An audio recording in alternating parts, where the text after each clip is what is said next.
When I first met Rich and Maury, I recognized that they were real people. There's like inside people and there's outside people, and there's inside people. You could tell, you could speak to them, talk to them, confide in them, and they were always like really focused on listening. They're very humble with what they do and how they're received. They're just not about, you know, all the attention and the accolades and the awards. I mean, they're so fitting for this award because of that. To them, it's not about what you get out of it, it's what they're giving. Rich, as we all know, has a fascination for fire, but he, as well as Maury, have this sort of internal, natural fire to want to help people, to want to help the community. And within the Jewish sphere, they have this desire for the fire of Torah that ignites them and leads them to want to do for the community. And they've been involved in so many different organizations and schools and synagogues. They're so inviting and welcoming to everybody they meet. In any conversation that you'll have with them, you know, you'll immediately see that they're looking for the deeper meaning of it, and they're trying to pass that on. To be around somebody who's constantly looking at things like, did you notice? Isn't that awesome? Like, do you see that? Like, that's amazing. Having that perspective, seeing the world like that and constantly trying to see the world like that is something that is priceless. Living in a religious life in a largely secular world is very difficult, especially on college campuses and just in education in general. Trying to inspire youth is a challenge. Rich finds God everywhere, and him being a scientist, yet he seems to see God in that. And he actually teaches how science and God do not conflict. They spent a year in Israel studying Torah, trying to develop themselves on a spiritual level, and that has just continued ever since. They're not religious figures professionally. They've used their pulpit as professionals to illustrate their religiosity as well. And I think that has a big impact on people, because people can say, well, I can be like that. I can be a professional and be religious. I can be a professional and talk about God. And all these things, I think, has a huge impact. What's really important to them is, you know, their commitment to continuing on those values to like the next generation. Whenever we eat over their house, majority of the time there's other guests there, and a lot of times it'll either be WashU students. So there's always just kind of kids in and out of the house. They're just so committed to being there for them and guiding them in the right way.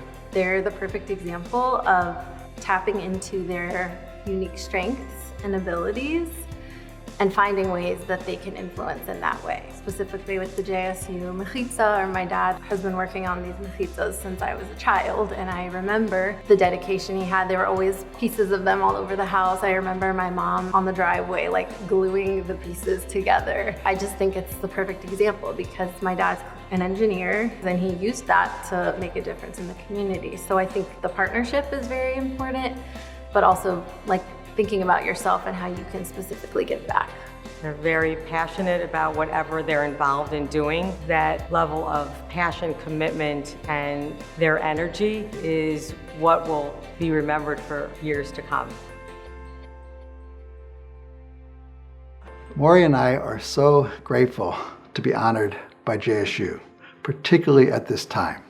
In Koheles, Ecclesiastes, King Solomon writes, L'chol zaman v'eschol chafetz, tachas hashamayim. For everything there is an appointed time, and for every season a matter under heaven. And this is JSU's time. Why do I say that? Let me give you an example. Yesterday, I was walking through the WashU campus with Ari Roisman, a past student of mine about 20 years ago. And Ari commented that it looked as if the students were somewhat despondent. And so right now, if you can imagine a teenager preparing to go to college, and the questions they have and the concerns they have, and where do they go? We live in a time that our teens need us more than ever. And Maury and I share the opinion that the best thing that we can do for our teens right now is support JSU and helping it achieve its goals. And thank God, with Ravinsky and his team, and with his vision and enormous, limitless energy, and being accompanied Rabbi Yitzstam, as well as Sam Zitten and his wonderful son Yossi. The team has made, and with our help, God willing, will continue to make enormous impact on the St. Louis teens. When I think of Reverend Ravinsky and I think of his journey in St. Louis, I think about how he takes a newborn boy and brings him into the fold with circumcision. And then he comes back into the child's life when they're 5th graders and is with them till they're 8th graders with NCSY. And he's created a camp for them, Camp Nagila. And then he works with the teenagers who aren't in Jewish schools, and he teaches them what he can teach them about their Judaism. And he really sort of prepares these Jewish kids for their launch out to be on their own. For everything, there's an appointed time, and there's a season for every matter under heaven. And this is the time for JSU. What an honor to be part of this wonderful organization composed of wonderful people doing wonderful things.